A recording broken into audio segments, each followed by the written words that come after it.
ప్రశాంత్ నీల్ ఎన్టీఆర్ కాంబోలో ఓ cinema తెరకెక్కుతున్న విషయం తెలిసిందే. ఈ ప్రాజెక్ట్కి డ్రాగన్ అనే టైటిల్ ప్రచారంలో ఉంది. మైత్రి మూవీ మేకర్స్ నిర్మిస్తున్న ఈ సినిమా గత నెలలోనే మొదటి షెడ్యూల్ను కంప్లీట్ చేసింది. తర్వాత కొన్ని రోజులు సమ్మర్ వెకేషన్ అంటూ గ్యాప్ ఇచ్చారు.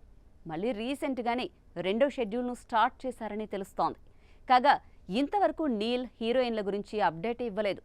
కానీ ఇందులో రుక్మిణి వసంత్ హీరోయిన్ అని టాక్ అయితే గట్టిగా వినిపిస్తోంది. కేజీఎఫ్, సలార్ వంటి సినిమాలతో మంచి విషయమున్న డైరెక్టర్గా పేరు తెచ్చుకున్న ప్రశాంత్ ఈ సినిమాలో తారక్ని ఎలా చూపిస్తాడు అని ఫ్యాన్స్ ఈ మూవీపై చాలా అంచనాలైతే పెట్టుకున్నారు. కాగా ఈ మూవీకి సంబంధించి సినీ సర్కిల్స్లో మరో కొత్త వార్త చక్కర్లు కొడుతోంది. ఈ సినిమాలో ప్రశాంత్ నీల్ ఓ స్పెషల్ సాంగ్ను ప్లాన్ చేసిన విషయం తెలిసిందే. అయితే ఈ సాంగ్లో రష్మిక కనిపించే ఛాన్స్ ఉందని వార్తలొచ్చాయి.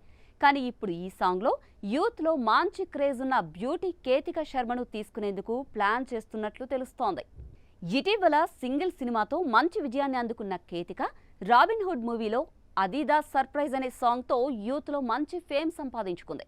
నిజంగానే ఎన్టీఆర్ సినిమాలో ఛాన్స్ కొట్టేస్తే అది ఈమెకు బాగా కలిసొస్తుందని అభిమానులు అంటున్నారు.